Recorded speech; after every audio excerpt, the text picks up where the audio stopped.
बिस्मिल्लाहिर्रहमानिर्रहीम। मुअज़्ज़ज़ मेहमानान गिरामी, आपको दिल की गहराइयों के साथ खुश आमदीद कहता हूँ। जैसा कि आप जानते हैं, आज की ये तकरीब इंतहाई अहम किताब की रुनुमाई से मुताल्लिक़ है। तफ़सीलात थोड़ी देर बाद आपके सामने आएंगी। पहले तकरीब का आगाज़ तिलावत कलाम पाक से करेंगे। मैं कारी अब्दुर्रऊफ़ मदनी साहब से दरख्वास्त करूँगा कि आप तशरीफ़ लाएँ और तिलावत कलाम पाक फरमाएँ।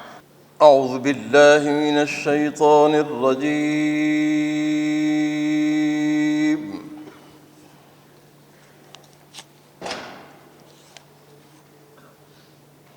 बिस्मिल्लाहिर रहमानिर रहीम।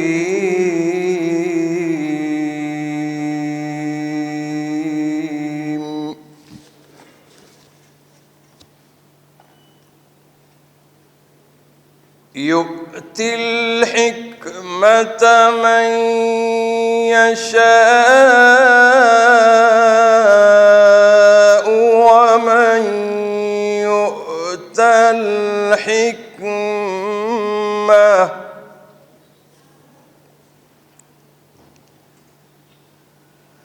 वमन युअतल हिकमत फ़क़द ऊतिय खैरन कसीरा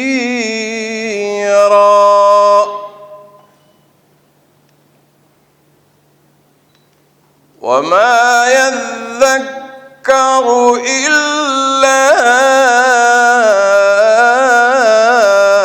उलुल अल्बाब।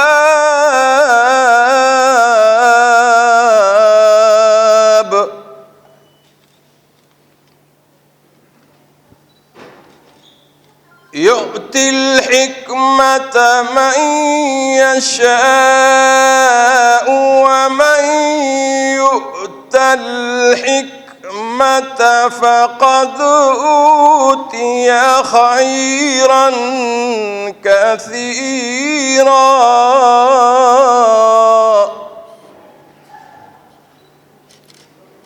वमा यज़्ज़क्करु इल्ला उलुल अल्बाब।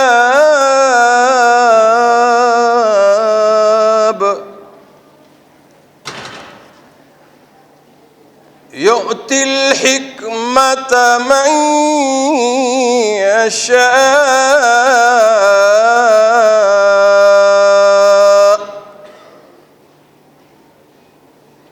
वमन युअतल हिकमत फ़क़द ऊतिय खैरन कसीरा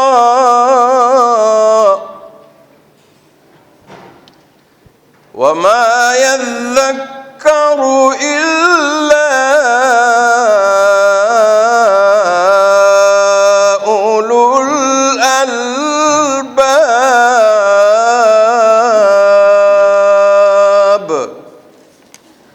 सदक़ल्लाहुल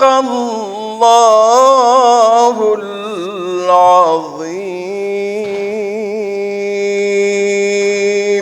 आज की इस बामकसद नशिस्त में हम एक किताब का जायज़ा लेने के लिए जमा हुए हैं, जो न सिर्फ पाकिस्तान की तरक्की की कहानी है, बल्कि एक ऐसे आज़म और जज्बे की गमाज़ी भी कर रही है जो हमारी ख़ारजा पॉलिसी समेत तर्ज़ हुक्मरानी से जुड़े तकाज़ों और मसाइल को हल करने के लिए इंतहाई ज़रूरी है।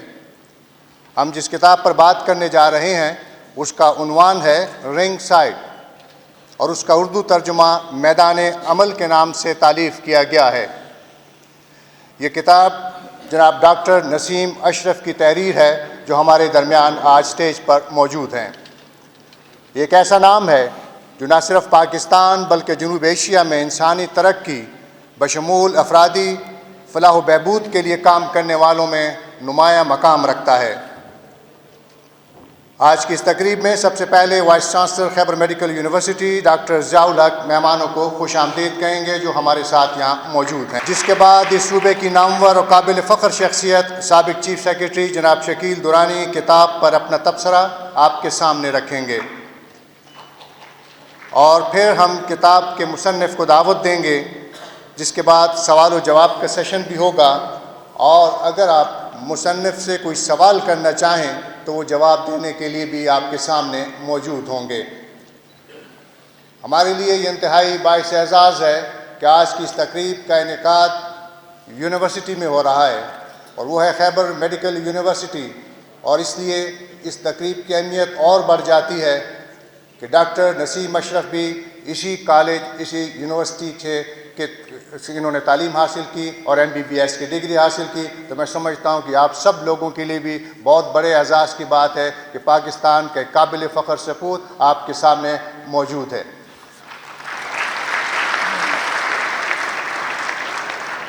ہم اردو کے علاوہ انگریزی میں بھی بات کریں گے، چونکہ کتاب بنیادی طور پہ انگریزی میں ہے، لکھی گئی اور امریکہ میں شائع ہوئی، لیکن پھر پشاور اور مختلف شہروں میں تقریبات رونمائی ہونی تھی، تو ہم نے یہ بھی فیصلہ کیا کہ اس کتاب کو اردو میں شائع کیا جائے، کیونکہ میں نے اردو کتاب کو بڑی تفصیل سے پڑھا ہے، اور جب ڈاکٹر صاحب آپ کے سامنے اس کتاب کو سامنے رکھیں گے تو اردو اور انگریزی دونوں میں ہم گفتگو کر سکیں گے۔ اسی طرح مجھے امید ہے کہ شکیل درانی صاحب بھی، چونکہ وہ انگریزی کتاب پر تبصرہ کریں گے، تو اس کتاب کو سامنے رکھتے ہوئے آپ سے مخاطب ہوں گے۔ اب میں درخواست گزار ہوں جناب پروفیسر ضیاء الحق صاحب سے، جو کہ چانسلر ہیں خیبر میڈیکل یونیورسٹی کے، کہ آپ تشریف لائیں اور مہمانوں سے مخاطب ہوں۔ بسم اللہ الرحمن الرحیم، اللہم صلی علی محمد وعلی آل محمد۔ جزاکم اللہ خیر جی۔ آج ہم سب انتظار کر رہے ہیں کہ ڈاکٹر نسیم اشرف صاحب کی کتاب، جس کے بارے میں ہم تھوڑے بہت جان چکے ہیں، اور خوشی کی بات یہ ہے کہ آج ان کی وجہ سے اتنے بڑے ہمارے معززین جو ہے، جو ستارے ہم سب اس ایک حال کے اندر جمع ہوئے ہیں، اپنی اپنی فیلڈ کے، جو یہاں سب بیٹھے ہیں، تشریف لائے ہیں۔ میں ان سب کا شکر گزار ہوں کہ وہ خیبر میڈیکل یونیورسٹی تشریف لائے ہیں۔ سب اپنی اپنی جگہ ان کی بڑی خدمات ہیں۔ خوشی اس بات کی ہے کہ اس کے اندر وہ تجربہ کار لوگ بیٹھے ہیں جو مختلف بڑے بڑے عہدوں پہ، پالیسی میکر میں اور ڈیسیجنز میکر میں وہ یہاں موجود ہیں۔ کچھ مڈل ایج والے لوگ، جس کے اندر شاید میں بھی شامل ہوں، ہم بھی یہاں بیٹھے ہیں جو بھی ہم کام کر رہے ہیں، اور پھر بڑی خوشی کی بات یہ ہے کہ ینگسٹرز ہمارے پاس نیچے اور اوپر کے گیلریز کے اندر بیٹھے ہیں۔ آپ 66% ہے اس ملک کا، آپ 40% لوگ جو ہے 80% لوگ 40 سال سے کم کی عمر ہے، اور پاکستان ایک بڑے تاریخی سفر اپنا زندگی کا طے کر رہا ہے۔ 2047 میں ہم 100 سال کے ہو جائیں گے۔ ابھی جتنا ہم نے سفر طے کیا اور آگے جو ہم نے سفر طے کرنا ہے، ہم پوری دنیا میں تیسری نمبر کی آبادی کچھ ہی سالوں کے اندر بن جائیں گے، بہت کم سالوں میں۔ شاید ہم 25 سال یا 24 سال سے بھی کم عمر میں ہم ڈبل ہو جائیں گے جو ہماری پاپولیشن ہے۔ ابھی 24-25 کروڑ ہے تو 50 کروڑ کے ہو جائیں گے۔ یہ ایک طرف سے ایک اپرچونٹی بھی ہے، خاص کر جو ینگ لوگ یہاں بیٹھے ہیں، انرجیٹک لوگ، اور یہ ایک چیلنج بھی ہے کہ ان کے ساتھ کیا جائے آگے۔ تو اس لیے مجھے خوشی ہے کہ آج یونیورسٹی کا مقصد صرف ڈگری دینا نہیں ہے۔ ڈگری جو ہے ایک عمل ہے اس کا کہ جس کے اندر ہم ڈگری دیتے ہیں، جس کے اندر آپ روزگار آپ کو مل جاتا ہے، لیکن مقصد یونیورسٹی کا یہ ہے ایک اوپن فورم ہوگا۔ اس لیے حفیظ اللہ صاحب نے یہاں پہ یہ ڈیزائن کیا ہے، تھیٹر کے ماحول ہے۔ تھیٹر کے اندر کوئی بھی آتا ہے، اپنے خیالات کا اظہار کرتا ہے، لوگ کوشچن آنسر کرتے ہیں۔ تو ہم نے یہ کوشش کی ہے کہ ہم مختلف مکتب فکر کے لوگوں کو یہاں یہ سٹیج مہیا کریں، جس کے اندر وہ اپنے خیالات کا اظہار کریں، ڈیبیٹ ہو۔ خاص کر جو ہیلتھ پروفیشنل کے لوگ ہیں، وہ معاشرے کے جو کریم ہیں اپنی FAC کے بعد ان ٹرمز آف، اگر ہم اس کو صرف نمبروں کے لحاظ سے دیں، سب سے ٹاپ نمبر والے ادھر ہی آ جاتے ہیں۔ تو پھر اس لیے ایک اچھا موضوع ہے کہ آپ بھی اس کے اندر حصہ ڈالیں، سنیں کہ آگے کیا ہو رہا ہے، جو آپ کے فیصلے ہو رہے ہیں وہ کس طرح ہو رہے ہیں۔ تو میں بھی بڑا ایکسائٹیڈ ہوں آپ کی طرح. میں ڈاکٹر صاحب کا شکریہ ادا کرتا ہوں کہ انہوں نے خیبر میڈیکل یونیورسٹی کو چوز کیا. Thank you so much for that. بہت شکریہ وائس چانسلر صاحب. اور ہمیں یقین ہے کہ اس قسم کی تقریبات آئندہ بھی ہوتی رہیں گی، اور نہ صرف یہ کہ کتابوں کی رونمائی ہوگی بلکہ ثقافتی تقریبات کا انعقاد بھی یہاں پہ ہوگا. آپ کا بہت شکریہ کہ آپ نے نہ صرف یہ کہ آج کی اس تقریب کی میزبانی کی، بلکہ ہمیں بھی اعزاز بخشا کہ ہم آج آپ کے درمیان موجود ہیں. اور خاص طور پہ یہ تمام مستقبل کے جو ڈاکٹرز ہیں، ان کے سامنے آج جب یہ کتاب کی بات ہوگی تو مجھے یقین ہے کہ جب یہ علاج معالجہ کریں گے اور علاج معالجے کے ساتھ ساتھ لوگوں کی اصلاح بھی ہوگی اور کچھ ملک و قوم کی بات بھی ہوگی، تو یقیناً ان کے لیے بھی بڑے فائدے کی بات ہے. مجھے یہ بھی یقین ہے کہ آپ انتہائی غور کے ساتھ آج کی اس تقریب کو سنیں گے اور اس پر توجہ دیں گے. اس سے پہلے کہ میں پہلے اپنے مقرر کو دعوت دوں، ہم چاہیں گے کہ اس کتاب کی رونمائی ہو. آپ بدقسمتی کہیے یا خوش قسمتی کہیے کہ عام طور پہ ہم کتاب کو، چونکہ میں نے 18 کتابیں لکھیں، ہم اپنی کتاب کو بڑے چھپایا کرتے تھے، کوئی اسے دیکھ نہ لے. پرنٹ ہونے کے بعد کسی کو دکھایا نہیں کرتے تھے، پھر اسے یہ جو کاغذ ہے اس میں بند کیا کرتے تھے، اور پھر اس کے بعد اس کا افتتاح ہوتا تھا اور تب اس کتاب کو دیکھا جاتا تھا. لیکن آپ جو مختلف سکرینز لگی ہوئی ہیں، اگرچہ یہ آپ کے سامنے پہلے سے آ گئی ہے، لیکن ہم روایت کو توڑنا نہیں چاہتے، روایت کو قائم رکھنا چاہتے ہیں. لہٰذا میری خواہش ہوگی کہ پہلے اسپیکر سے پہلے ہم اپنی اس کتاب کی باقاعدہ رونمائی کریں. میں درخواست گزار ہوں اپنی تینوں شخصیات سے، چاروں شخصیات سے کہ آپ تشریف لائیں. اور عظمت حیات صاحب موجود ہیں، میں عظمت حیات صاحب سے درخواست کروں گا کہ آپ بھی تشریف لائیں.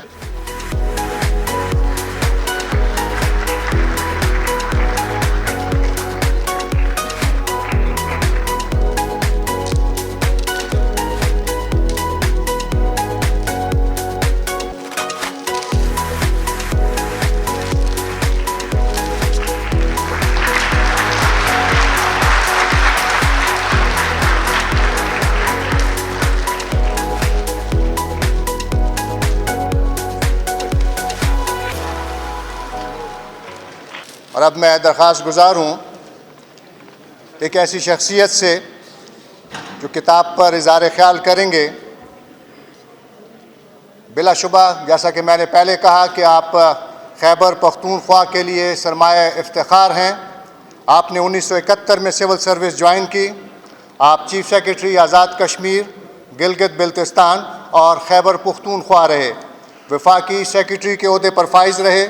وابڈا کے چیئرمین رہے. پاکستان ریلوے کے چیئرمین رہے. گویا جناب شکیل درانی نے کئی اہم ترین عہدوں پر خدمات انجام دیں. آج کل Ghulam Ishaq Khan institute of engineering and technology کے لیے خدمات انجام دے رہے ہیں.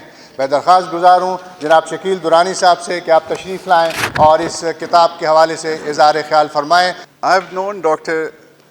Nasim Ashraf for a number of years, number of decades actually, going back to Edwards College.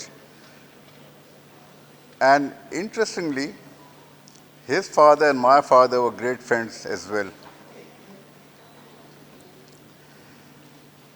Before I talk about the book, Ringside,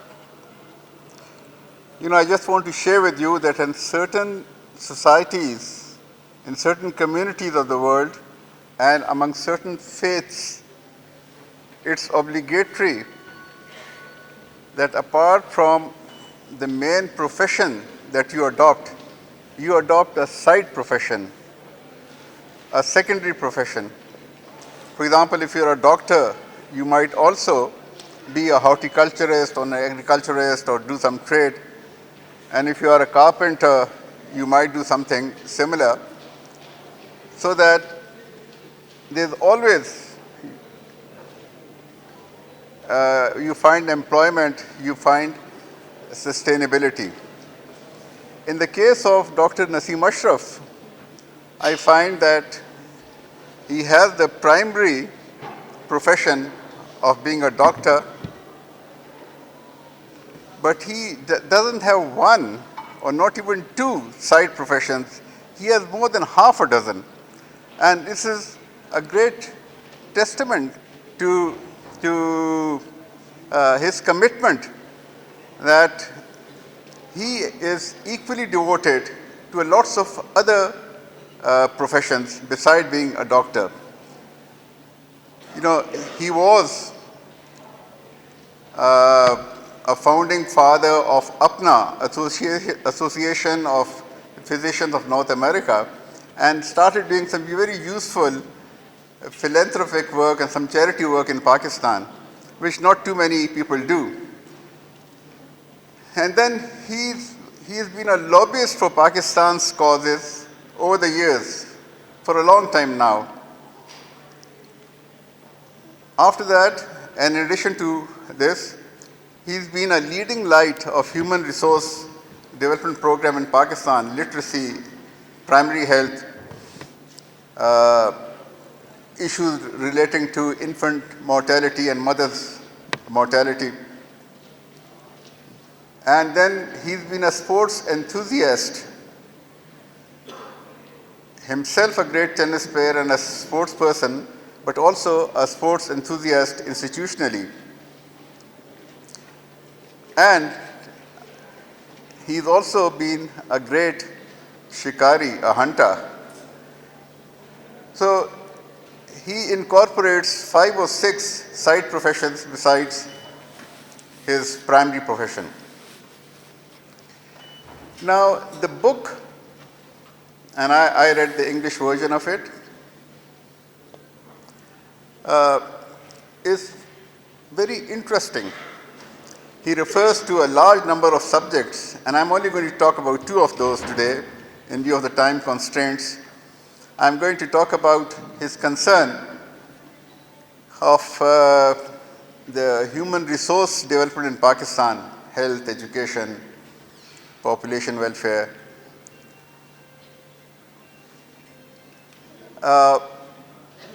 And then I'm going to talk, before this, I'm going to talk about his efforts based in America on the Pakistan-US relationship over the last couple of decades, because this has been some of the most tumultuous days for Pakistan, starting off with Kargil, and then there was 9/11, and that was followed by the war on terror. And he was a very wise counsel to the government of Pakistan, to the leadership at that time, and importantly, he had the right contacts in America, and he was doing it just for the cause of Pakistan. So I'll actually start off with that. But the book is, as I said, very interesting reading. It's almost like a spy thriller. And apart from the solid facts that he provides, there's a lot of small glimpses, and it's heavily anecdotal. So if you have an anecdotal book with small anecdotes, it adds to the flavor of the book. It makes it more readable. Now, the last 2 decades or so, maybe 2.5 decades, have been very difficult for Pakistan. We have faced so many issues, monumental issues, which could have gone wrong at a number of places. And here was people like Dr.Nasim Ashraf, who just from the goodness of his heart was focused on what would be useful for Pakistan. How does Pakistan's interests, how best are they served? We are aware that it was him and his friends who developed the Pakistan Public Accounts, what's the PSC? The PSC, PAC. There is a Public Action Committee in America, the Pakistan Public Action Committee, and all countries have that. And here was Dr. Nasim Ashraf and his colleagues who set that up. And this committee is actually, they do a lot of lobbying for Pakistan causes. because in countries like the West, in America, there's a lot of effort which is placed upon the lobbying effort. And here he was at a difficult time in our history, and as I said, starting off with Kargil and then 9/11 and leading up to the war on terror, you needed a lot of help, a lot of support from America. My own feeling is that that difficult period was well handled by the government of the day, because there were few options for a country like Pakistan. And the decisions, though they have been controversial, many of these decisions have been controversial, but at the end of the day, you get the feeling that they were quite well handled. Now, he mentions about how some of the most vocal opponents of Pakistan in the US government, in the Congress, were dealt with. People like Stephen Solars, who was a congenital Pakistani hater, and he was often called a congressman from Bombay, because even though he was from New York, but he always pleaded the cause of some of the countries which are not favorable to Pakistan. Similarly, if you recall, there was, some of you might recall the name of Larry Pressler, who was again quite infamous in Pakistan for the sanctions that he had imposed in Pakistan, on Pakistan. And people like Dr. Nasim Ashraf got together, organized the opposition, and contributed money in the elections so that these two people were defeated, and they were defeated, thanks to people like him. Then the author mentions the very brief visit of President Clinton to Pakistan, just a few hours. But that was deemed important, because that is when Pakistan's international image was almost at the lowest ebb, following Kargil. And I think it did us a lot of good. But the main event that he mentions extensively in the book is 9/11. Now, 9/11 was a very serious business, and I think it's still a bit early, but someone really has to write about 9/11, the impact of 9/11 2 decades later, because it's 9/11 is 23 years back, but we really have to now analyze it and see how much damage it has caused the Muslims over the last 20 years. You could sort of link 9/11 to lots of things that have happened in Pakistan and in the Muslim world. What happened in Libya, in Syria, in Iraq, in Afghanistan has some bearing with 9/11. And we would want the people like Dr. Nasim Ashraf focus on it and analyze the event 20 years later, so that we know what was the real impact of it. We have suffered greatly because of those events. We have suffered because of the American invasion of Afghanistan, and we have suffered here. You know, something like 70 to 80,000 of our people have been killed. Our tribal areas have been devastated, and one gets the feeling that the West, particularly America, did not reciprocate the way they should have.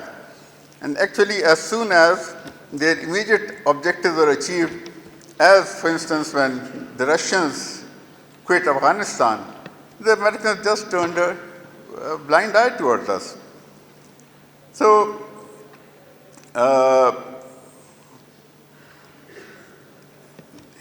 this is a subject which I think needs much greater focus, much greater analysis, and I would expect and I would hope that people like Dr. Nasim Ashraf write about it and see what is the impact of these events in Pakistan.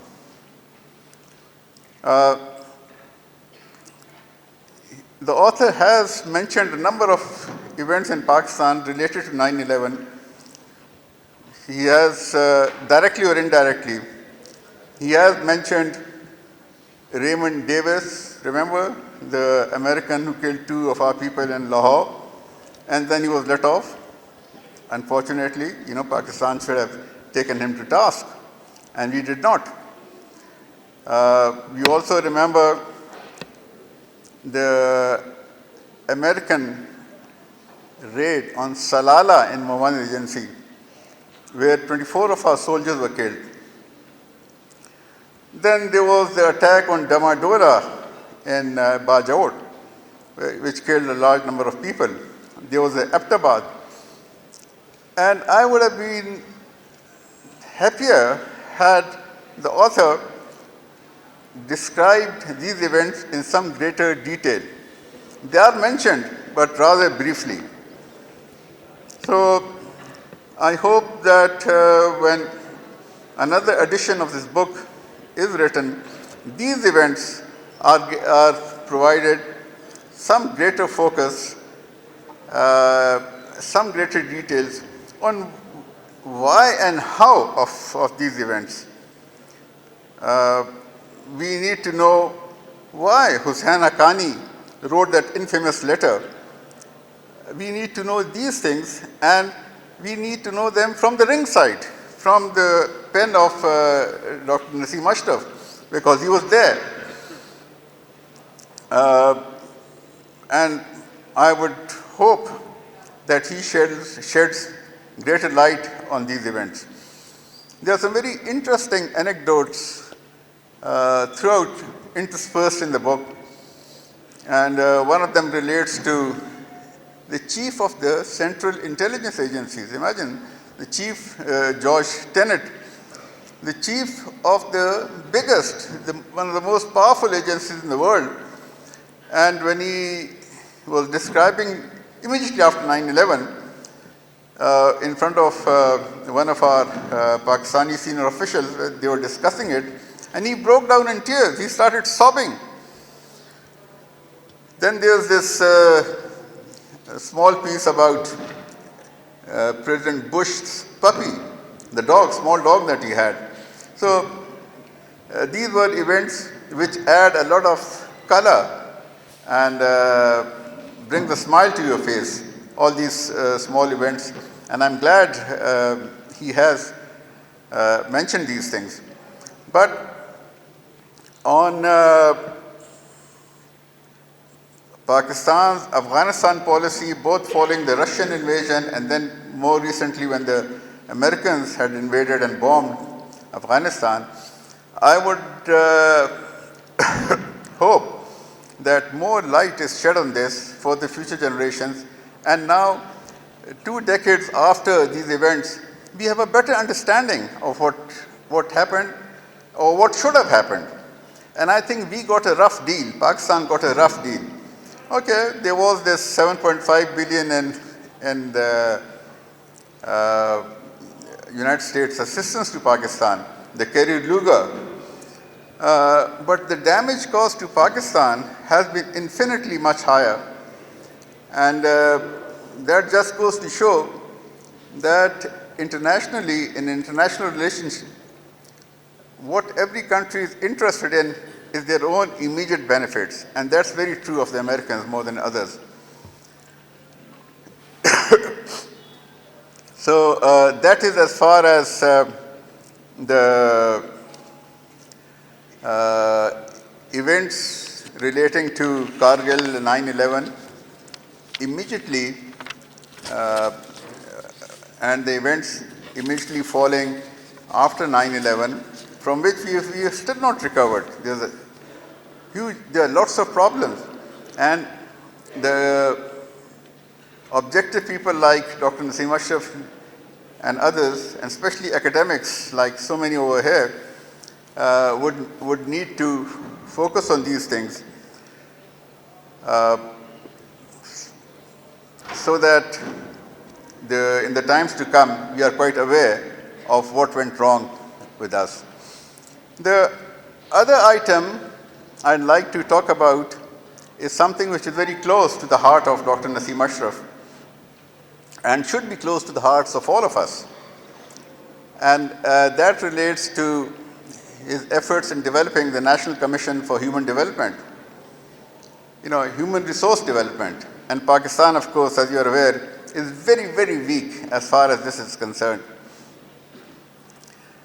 Can you imagine that the infant mortality rate, and for doctors like many of you over here, the infant mortality ratio in Pakistan is there are 51 infants who die for every 1,000 live births, 51 out of every 1,000. And Bangladesh has 29 deaths for every 1,000. India has 30. But remarkably, Iran has 14. So you can just imagine how poor we are as far as human resources are concerned in Pakistan. And the lack of interest, virtually every government is responsible for that. For right up to the last 70 years, 7 decades, the sort of focus that every government, and particularly the provincial governments, should have been making on it, one doesn't see much evidence of that. The mother's mortality ratio in Pakistan, 106 mothers die in childbirth out of 100,000, 1 lakh. 186 die. In India, 99 die. In Bangladesh, it's 123. And in Iran, of course, it's much better. So these are issues which Dr. Nasim Ashraf, when he spoke to General Musharraf and tried to focus on it, and fortunately, he got some good response. Because here we are in the second quarter virtually, at the end of the first quarter of the 21st century, and look at our human resource index. Today, they say that the literacy ratio in Pakistan is 60%.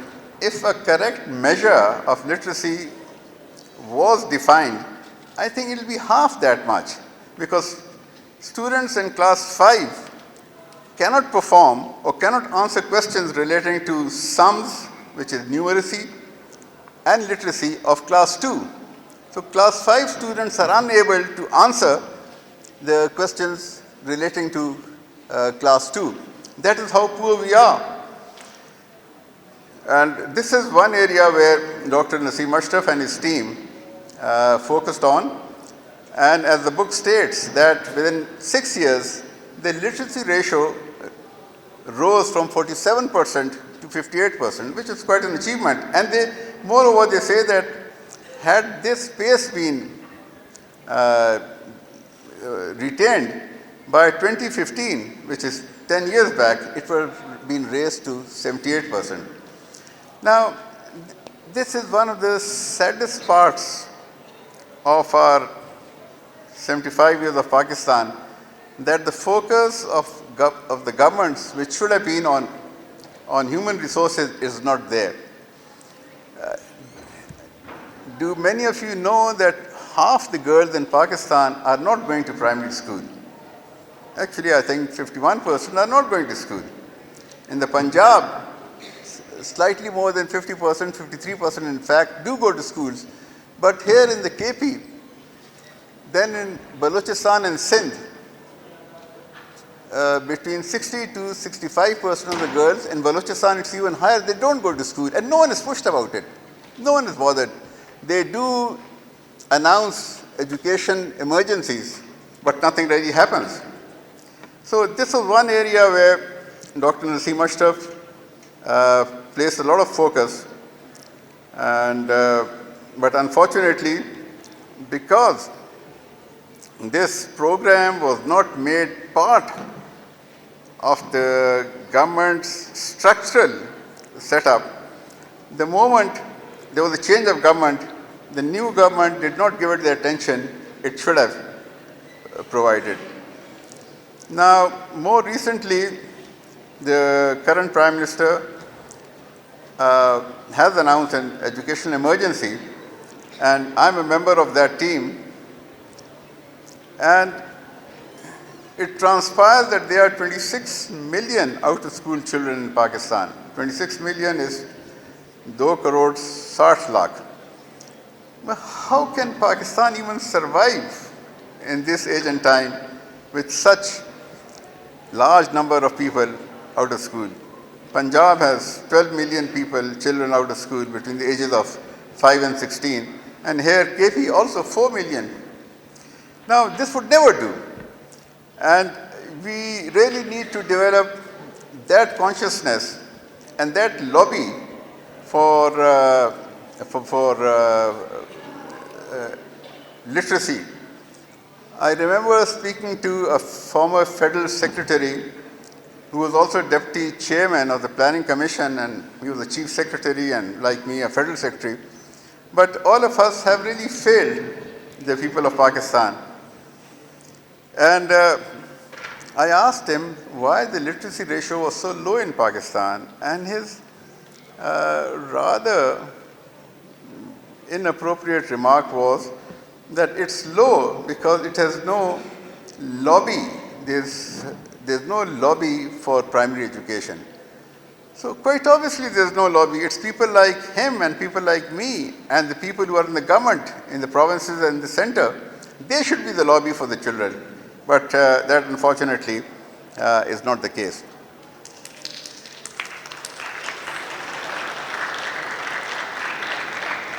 But coming back to ringside, here was Dr. Nasim Ashraf, who in a short space of time developed 10,000 community schools, which is really what is required, because you have to separate the infrastructure of the school from the teaching of the school. So focus on teaching because that's much less expensive. And they were able to do that in remarkably quick time, and it was recognized by the world. You know, Bill Gates provided assistance. Cherie Blair, the wife of the UK Prime Minister, she was very enthusiastic. Their son, Nicholas, was also part of this program. Dr. Nasim Ashraf and his team got the UNESCO award for the best literacy program. So there were some efforts were being made, but what was really required, that has not been done. In the Indian state of Kerala, within 5 years after partition, they had almost a 90% literacy ratio. And you compare that with Pakistan, 77 years after partition, and our literacy ratio barely reaches 60%. So to do that, you will have to ensure that the status of the half the population, the women folk, is raised, and that is raised by literacy, proper literacy. But I just told you a few moments back that I think 65% or 68% of the girls in Balochistan are not in school. And actually 53% of the girls here in the KP are not in school. So what is the government doing? The government is in the position to spread that. But unfortunately, the effort that should have been made, one doesn't see much of it. And if at this pace, at this rate, if we are going to raise literacy, maybe we require another 200 years to raise it to what Kerala did in 5 years. So, before I end, my last few words would be that whereas we are very fortunate that we had someone who was at the ringside when these decisions about the post 9/11 events were taking place, he was there. And then he also got involved in a big way with the National Commission for Human Development, and the human resource development is a primary focus. But we must recognize that we have largely failed our people. 77 years later, what we should have done for the country, we have not done. And there's often a debate, and there's those who say that Pakistan is a failing state or a failed state.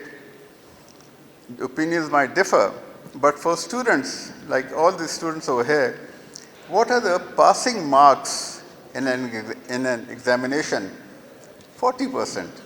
So if you score below 40%, you are deemed to have failed.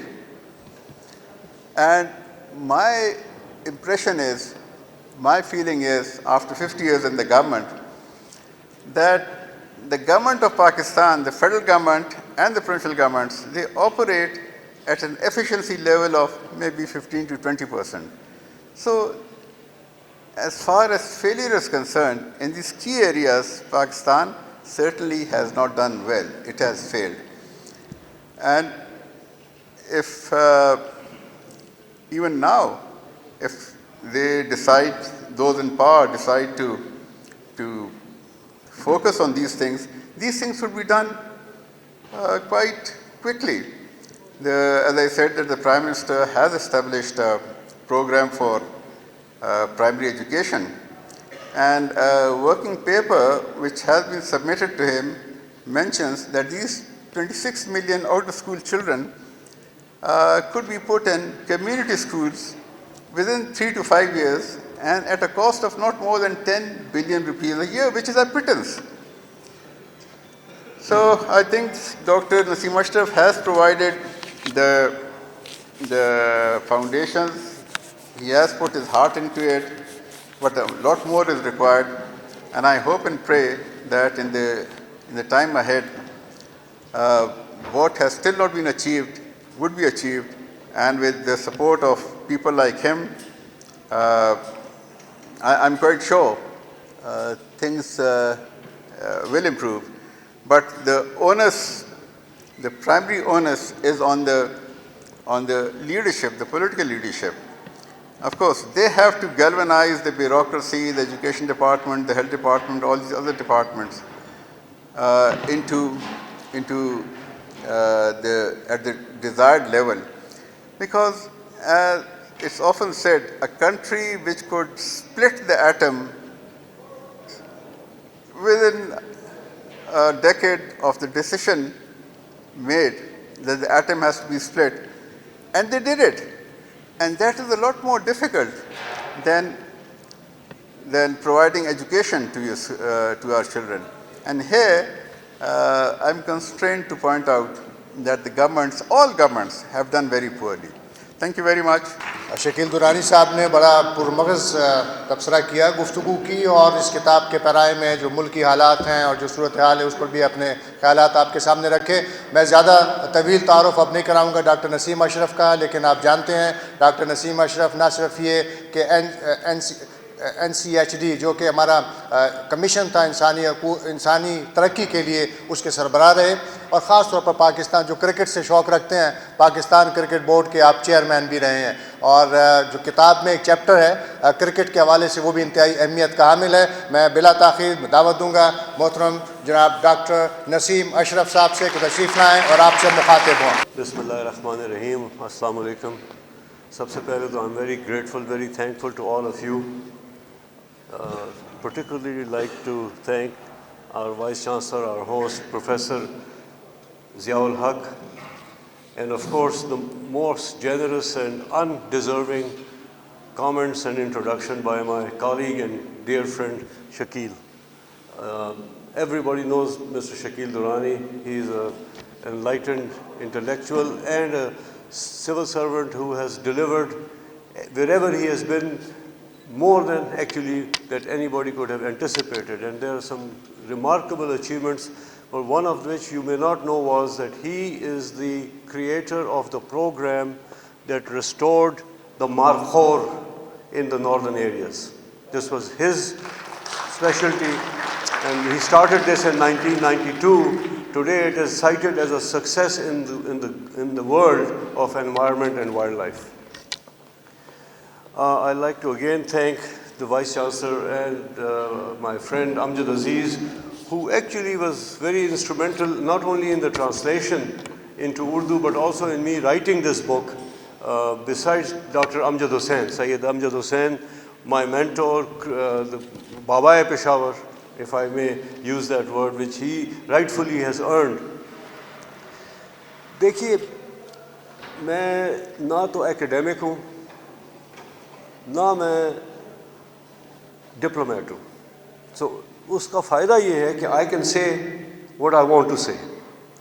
And that's what this book is about. यानी आम तासुर ये पाया जाता है कि एक call आया America से और सब लेट गए यहाँ पे पाकिस्तान में after 9/11. Pakistan government had nothing else. They one simple phone call. So I've tried to address these issues because what I saw. I'm not here to defend any government or any military.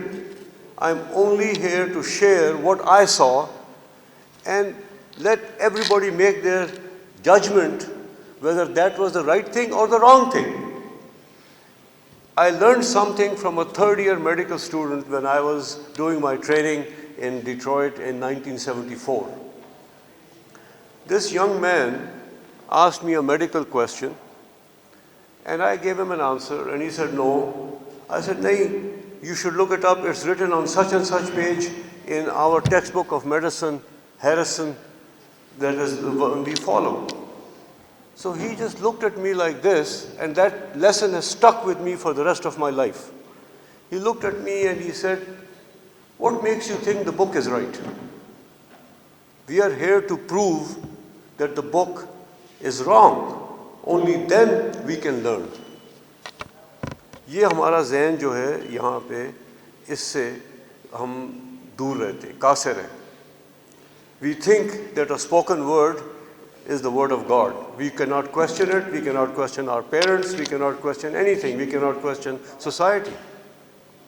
So I think for all the young people, which I'm very, very happy to see today, if there was one message that I have, that message is be bold and question everything. If you question something, only then you will reach the truth. So this book, as my dear, dear friend Shakil Durrani Saab has so very well described, is basically two strands. One is about Pakistan's military security, and I look, and he mentioned it. The second thing is now in the global sphere of things, military security has been surpassed by human security. Human security from freedom from want, freedom from hunger, freedom from exploitation. आपको पता है कि in Pakistan today, 1% of the elite population of Pakistan control 20% of the bank deposits.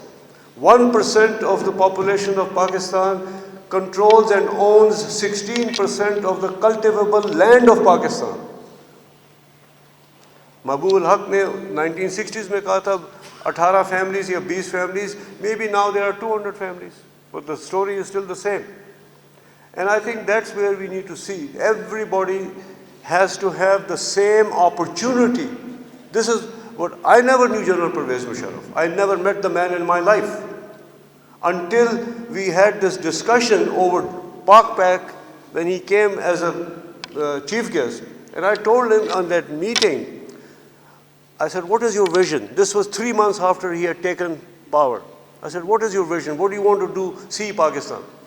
He said, my vision is the vision of Kamal Ataturk. I want a modern, progressive Pakistan, highly educated and proud and independent country. I said, sir, with all due respect, unless the son of the peon standing outside has the same opportunities as your son, the son of a general, Pakistan can never prosper. Pakistan will not even survive unless there is justice, unless there is equality of opportunity. That's what this book is about. And I agree with you, Shakil, that there were too many things, and I have many places touched upon things that can be explored and expanded. But you're absolutely right.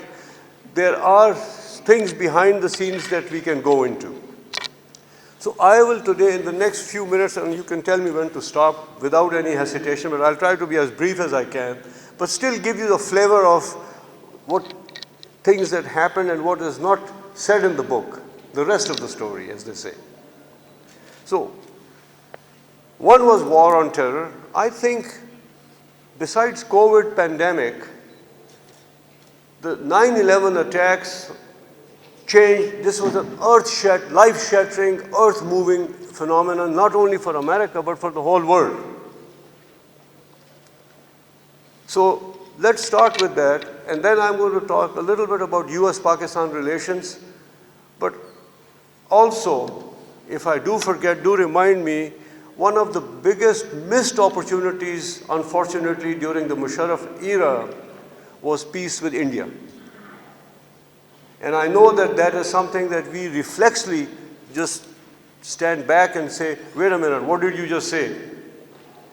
And I'm here to say that Pakistan's best interests will be served, of course, an honorable and just peace. We are not here to bow down and kneel down to anybody. But muhazzab कौमें जो तरक्की करती हैं वो एक चीज़ सबसे पहले सीखती हैं, how to manage conflict. We don't want to manage conflict, we want to enhance conflict. So if you want to keep on fighting, war on terror का मैं बाप को exact detail बताता हूँ, but before I forget, मुझे याद आ गया conflict से. In March of 2003, just few months before the referendum of Musharraf, which was a terrible idea, there was a jalsa in Landikotal. And all the tribals were invited, including from the other side. There were quite a few. So I don't know why, I never was in the politics side of things with General Musharraf. I got a call in the morning from the MS that we are flying to Landikotal and you to report to the helicopter pad for the army. So anyway, we went there. वहाँ पे जो शख्स सिपासनामा पेश कर रहा था, वो मैं, when I saw him, my eyes came out of my head. That was Sardar, if you all know, the big tribal leader Kuki Khel. He had fought Pakistan for 20 years since the time of General Zia. He was a devout anti-Pakistan Afghani Pakhtun. He didn't believe in Pakistan. He had been fighting us, and so he was presenting the Sibasnama. So I asked Governor Iftikhar, he was the one who had organized it,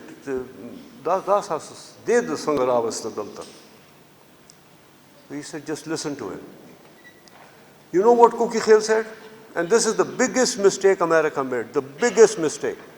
Kuki Khel said to General Musharraf, and he was addressing the people, he said, Jarnail sahab, मैंने 20 साल पाकिस्तान से लड़ाई की है.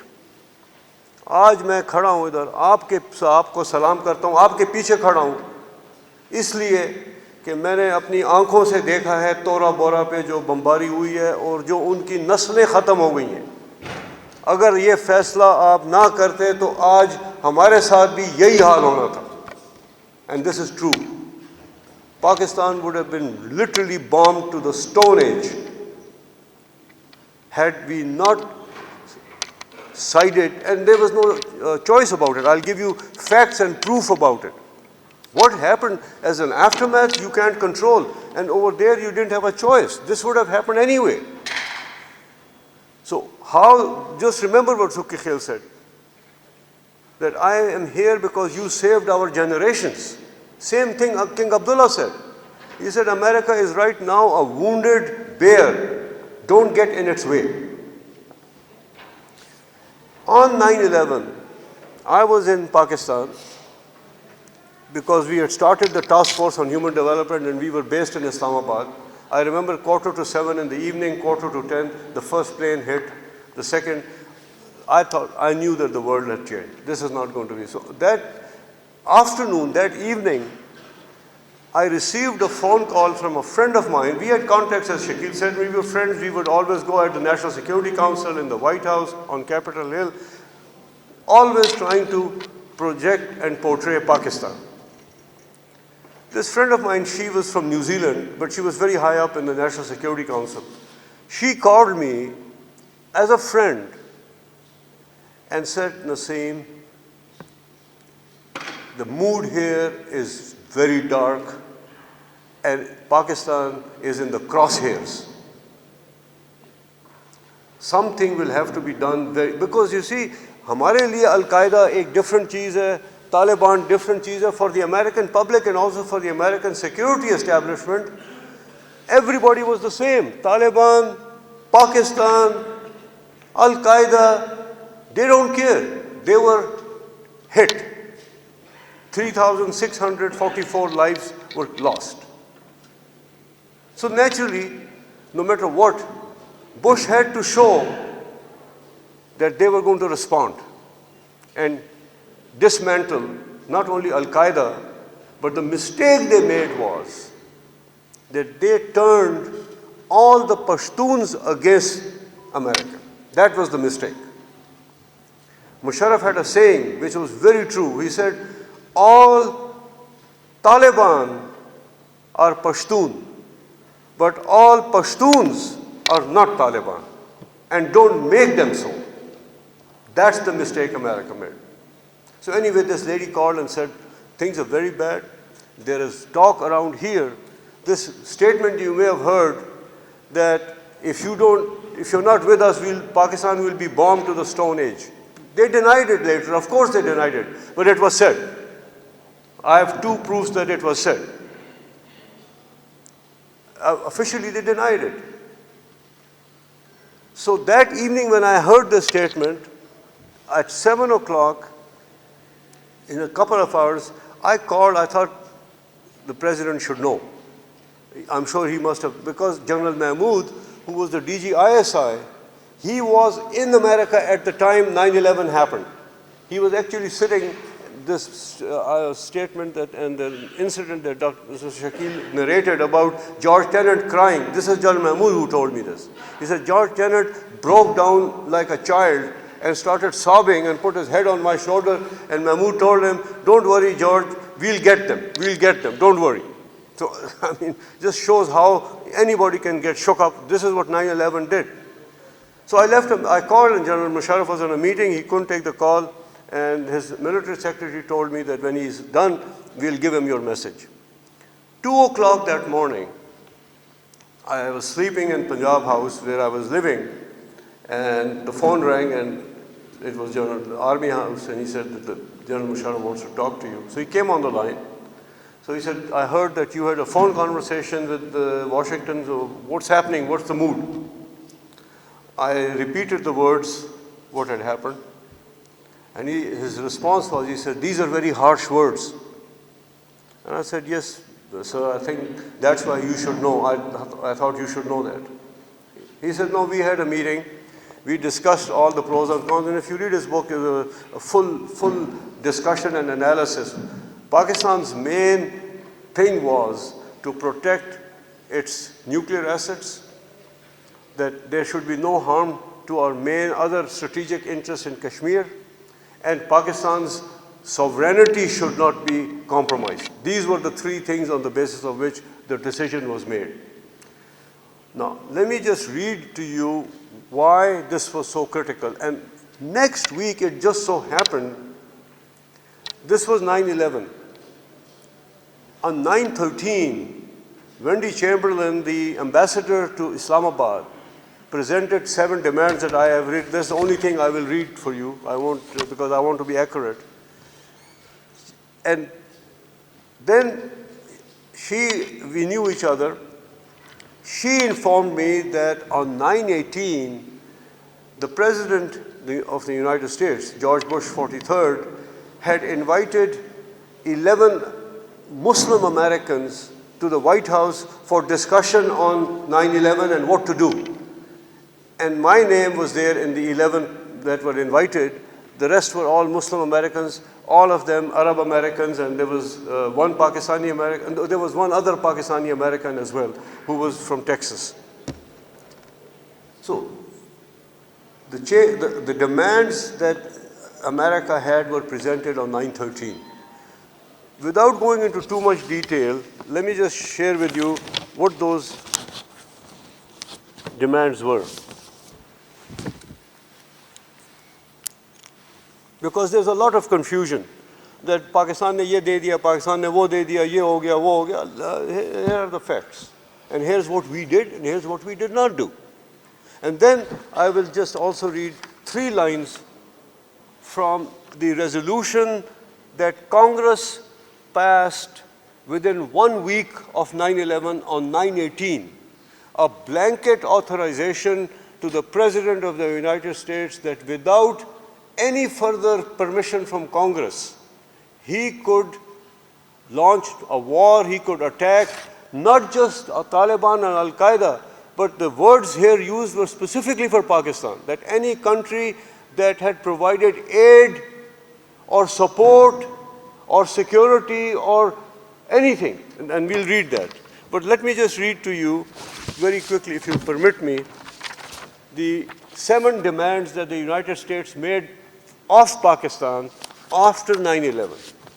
Number 1, stop all Al-Qaeda operations at your borders. Intercept arms shipments through Pakistan and all logistical support for bin Laden. Number 2, provide US with blanket overflight and landing rights to conduct all necessary military and intelligence operations. Number 3, provide territorial access to US and allied intelligence, including use of Pakistan's air bases, naval ports, strategic locations, and at the borders. Number 4, provide the US immediately with intelligence, immigration databases, and internal security information. Number 5, publicly condemn the terrorist acts of 9/11 and curb all domestic support in favor of Al-Qaeda and the Taliban. Number 6, cut all shipments of fuel to Taliban, other supplies, and recruitment. And number 7, Pakistan should break its diplomatic relations with the Taliban and assist the United States in all ways to destroy Osama bin Laden and his Al-Qaeda. These were the 7 demands. Now, what did Pakistan do? Pakistan refused and denied the 2 main things that were of concern to us.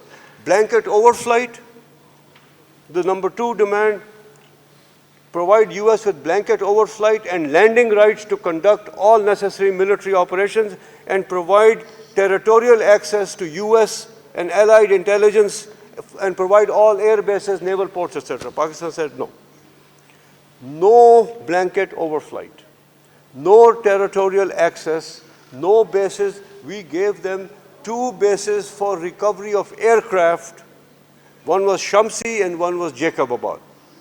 And both of these 2 air bases that were provided were for refueling. No, and you can read this in American books, no offensive attack on Afghanistan or any other country could be launched from any territory of Pakistan. Stopping Al-Qaeda at the borders, cutting out the fuel supply, breaking diplomatic relations, these are fine. That was a very, I think, a superb handling of the affairs, because these 2 demands would have created problems for us. And Pakistan told them that we cannot do that.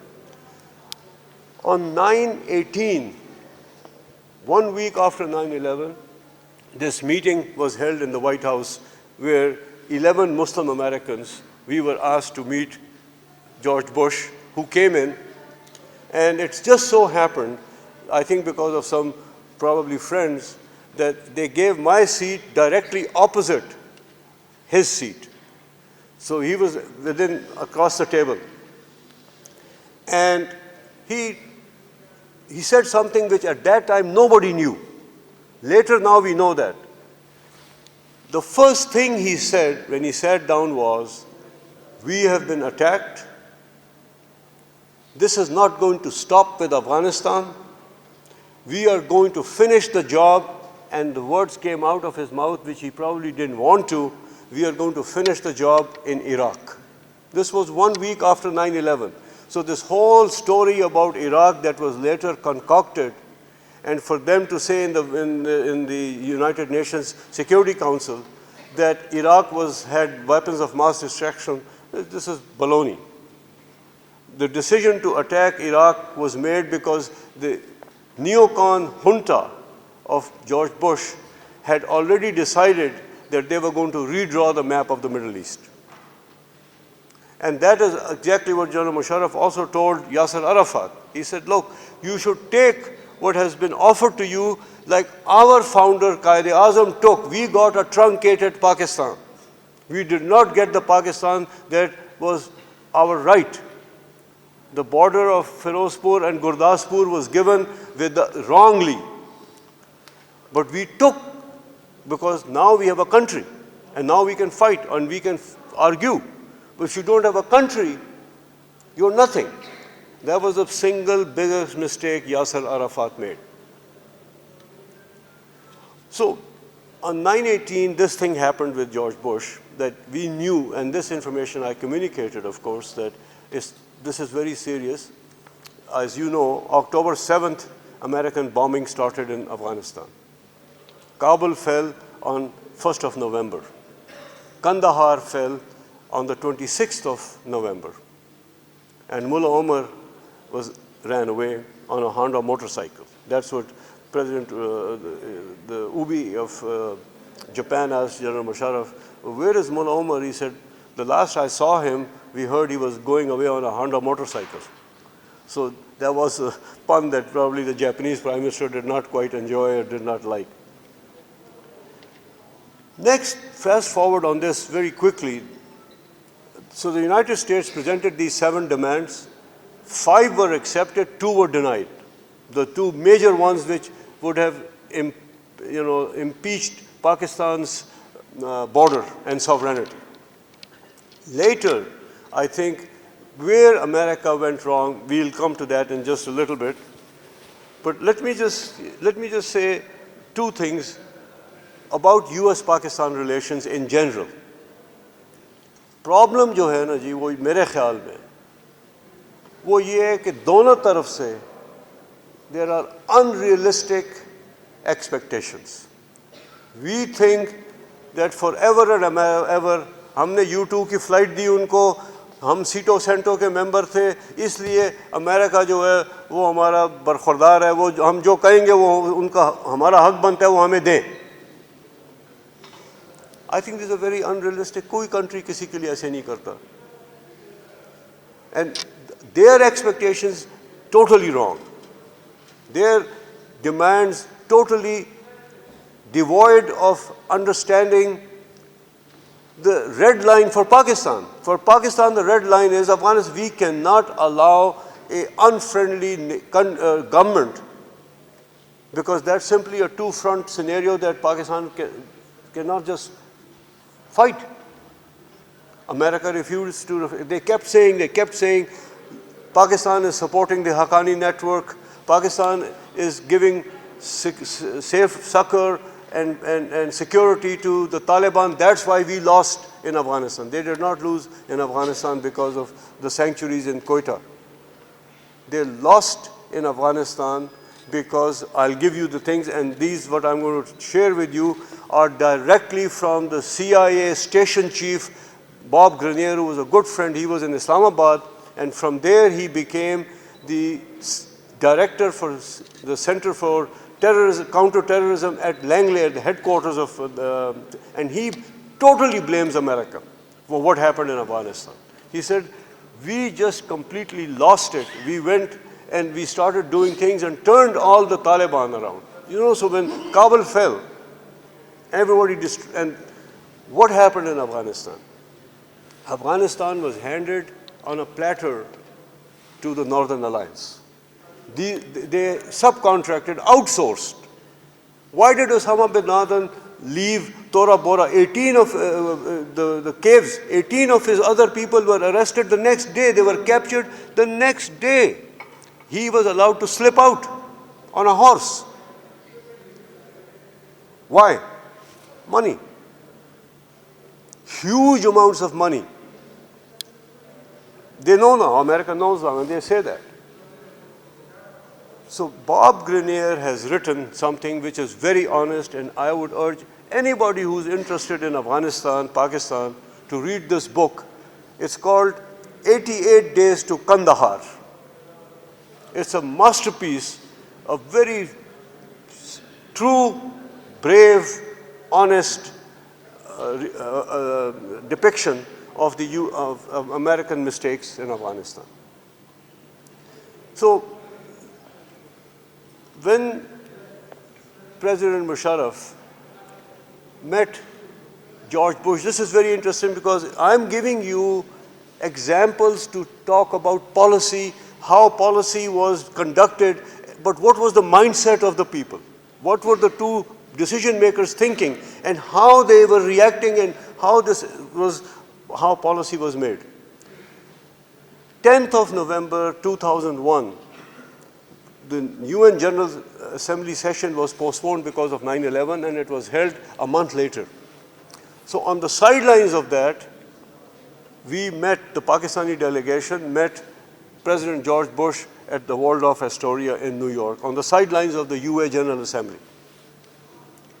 Bush was very happy. I forgot to mention one thing. The meeting that we had in Muslim Americans with Bush in the White House, when the meeting was over, I had a message for him from President Musharraf, and I told him, I said, Mr. President, I have a message for you from President Musharraf. So he immediately grabbed my hand and we went around, and this Roosevelt Treaty Room where this meeting was held was right next to the Oval Office. So we stood in the doorway of the Oval Office, did not enter the Oval Office, but he stood there, and I told him that General Musharraf asked me to convey to you, Mr. President, that he sends his commiserations, his condolences, his sympathies for the loss of life, and he wants to assure you that discussions that have been held have been very positive, and Pakistan stands with the United States. This was the message. And you know what he said? This is something that reflected his mindset. Bush's only response was, we need Pakistan in this. Meaning, they knew that without Pakistan's support, and especially the intelligence operation, besides the logistical thing, of course, when Salalah happened, Shakil mentioned this, Salalah was an incident in 2011. 2011 was the most disastrous year for US-Pakistan relations. Why? First, the Raymond Davis, when he killed 2 people in Lahore. Then in May, 2nd of May, the capture of Osama bin Laden in Abbottabad without Pakistan being informed. And third was Salalah, which was where 28 Pakistani army soldiers and 1 officer were killed by direct sustained American air power over a 2-hour period, which they continued to bomb, knowing very well that these were Pakistanis, these were not Afghans. And after that, for 6 months, Pakistan stopped all transit of NATO supplies from Karachi to that. And they had to go through Tajikistan and Turkmenistan. So this was the scenario. When we met in New York on 10th of November, President Bush was very happy that things were moving, Kabul had fallen, everything. He announced that the $1 billion Pakistan owed in direct loans to the US, which was a bilateral loan, will be forgiven, aid, you name it, and all of that. Musharraf told him only one thing. I heard it because I was standing 3 feet away. Musharraf told him, he said, Mr. President, Pakistanis feel that when the US comes somewhere and they do their thing, when it's over, they just pack up and leave. And they abandon even their best friends. These were the words. So Bush immediately, he was in a very, I think, expansive, happy mood that he had won. He thought he had won the war. He turned around and he told General Musharraf, he says, Mr. President, I want you to tell your people, Pakistan, that you spoke to the President of the United States, and the President, and you looked him in the eye, and the President of the United States replied that America stands with Pakistan, we are not going anywhere. Famous last words. Of course, 2020, again, the same thing happened. The biggest mistake why Taliban were created in the first place was in 1990 when the Soviets were defeated.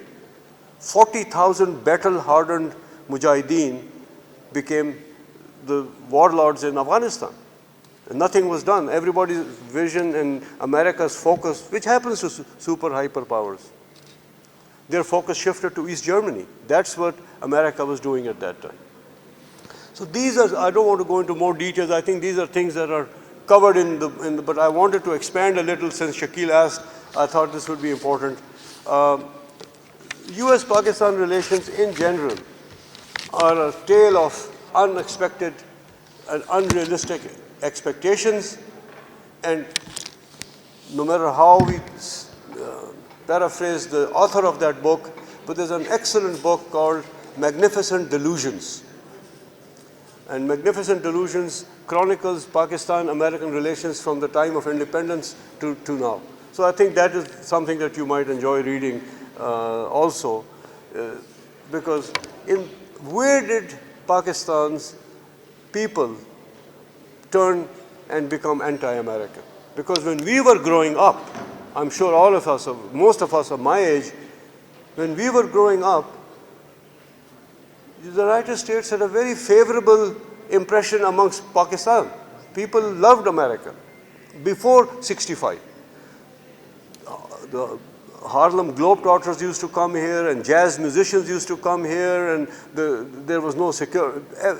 And when President Ayub visited the United States, Kennedy came to receive him. Same thing when President Ayub visited UK, the Queen came to receive him and invited him to Buckingham Palace.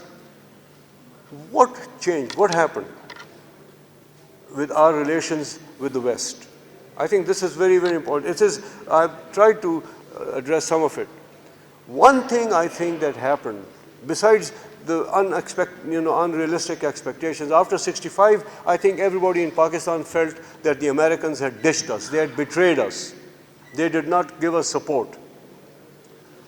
SEATO or CENTO did not cover that if you fought a war with India, that they would come to your support. There was no mention of that. SEATO and CENTO were purely that if there was a communist attack on Pakistan, communist attack, not only there, if you started the war, you were not covered. You did not have insurance for that. But when we had a war with India in '65, their law required that they had to stop all aid to Pakistan, because they had an act called the Foreign Assistance Act of 1961, FAA. So I want you to understand where Pakistan, but let me ask you this. What happened in 1979 when Pakistan people burned down the American embassy in Islamabad? What do you think was behind that? So there is an element also of Islamism. 1979, the American embassy was burned down in Islamabad because of what happened in Iran. It had nothing to do with Pakistan. So एक तो हम उसके भी हैं ना, हम हर किसी के मामे चाचे भी हैं. हमने सबको प्रोटेक्ट करना है, which is पहले अपने आप को प्रोटेक्ट करना चाहिए. This is my theory. We must protect ourselves, be strong, develop yourself. Lee Kuan Yew wrote a letter to General Musharraf, which I have a copy of. We had written to them about Kashmir. This was in 2003. Lee Kuan Yew wrote a very simple letter, handwritten. My dear General, Pakistan is at a crossroads. And he told him basically, don't listen to the West, do what is right for your country. And he kept repeating again and again, focus and focus only on economic development. Kashmir will fall in your lap. So I think we need to be very, very careful. We need to be, again, think through what our future is and how we should actually approach this. That is, I think, some of the things that one, and be an independent country. And I think the best thing that we ever did was that we became a nuclear power. If we were not a nuclear power today, we would have suffered the same fate as Libya and Iraq and Syria and unfortunately all these other countries. On the military side, and not the military, but the security, I'll stop there, there's too much. I just want to close this part and then say a little bit about human development, then we'll open it to questions. Just want to say a little bit about India-Pakistan.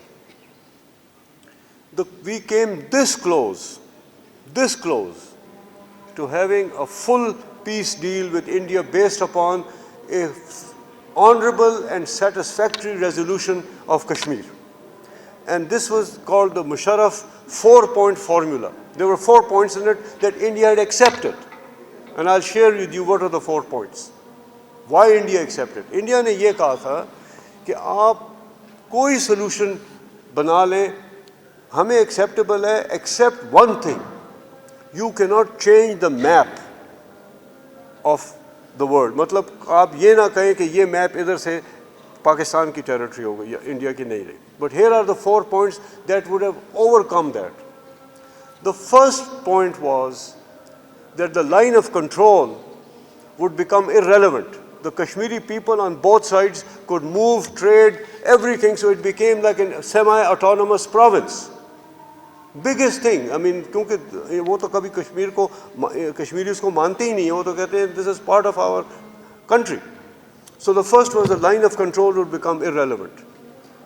The second was that militaries from both sides would vacate Kashmir. So that finishes it. If the Indian army leaves the valley of Srinagar with 600,000 troops, there is nothing left for India. They are controlling Kashmir because of that. And the third was that a tripartite commission comprising of Indians, Pakistanis, and Kashmiri people, the most important thing, would run this arrangement as an independent canton for the next 15 years, and after that, they would decide what happens. This was the deal that India and Pakistan had agreed to, and they were just ready to sign. Unfortunately, this was in 2005. 2004, BJP lost the early elections that were called, and Vajpayee Saab was removed. Manmohan Singh came and did not have the support, and they were not able to actually go through with this deal. And then in 2007, when they were ready, General Musharraf had lost his grip here. He could not, this thing could not be carried through. So we came this close, and I think this was the biggest missed opportunity for humanity, because 1.5 billion people would have benefited had there been peace, and our countries would have developed economically. And both sides knew that only this could be done with the BJP over there and an army man here, so that nobody would say that they sold out. Either side could walk away with honor and with respect. That was sad, but unfortunately that happened. I think the tragedy of Pakistan, as I see it, is what my dear friend Shakil very beautifully and lucidly, it's lack of opportunities and lack of human development. When this country has so much, it's simply unconscionable and it's immoral as to how the resources in this country are divided. The elite have captured this country in every respect, and unless that is addressed, it's very dangerous for Pakistan, because now the security of a country is not based upon military security alone. Things break up from inside. And I think military security is important, But equally important is human security, which is based upon human development. And human development means that all people, all genders, everything, they must be given opportunities to move in life and to get ahead. And I think that is, if we can address those issues, I think then Pakistan will, inshallah, definitely go up, because the most innovative people are Pakistani, the most resilient people. And I just want to close with this. It really, I left Pakistan on the 6th of May, 1973. But the burning and the passion and the pain for Pakistan is still as strong as the day I left. But what you see today and what is happening in Pakistan, but we were enriched by where we went and learned a lot, because there was one thing that has stuck. This is in the American college mein padhate hain. There was a Chief Justice of the United States Supreme Court, Louis Brandeis, in 1935. He said something which is very remarkable, which reflects the American way of life. We have to admit that. He said that there is only one title higher than the title of the President of the United States. One title that is higher than the President of the United States. And that title is the title of citizen of the United States. That is something that we need to do. The citizen of this country, the ordinary person in this country, has to be given respect. His views, he should decide who should govern. He should decide how the resources are to be spent. If we do that, we have a very bright future. If we don't do that, Pakistan faces an existential threat. It is actually an existential threat. Because then, I will close, फैज़ साहब ने कहा है, उसकी बड़ी मशहूर नज़म है, and sorry, being easy Urdu type, I will try to say it without making too many mistakes. What he says in that is कि अभी घरानी शब में कमी नहीं आई, अभी घरानी शब में कमी नहीं आई, निजात दीदा और दिल की घड़ी नहीं आई, निजात दीदा और दिल की घड़ी नहीं आई, चले चलो कि अभी वो मंजिल नहीं आई. Thank you.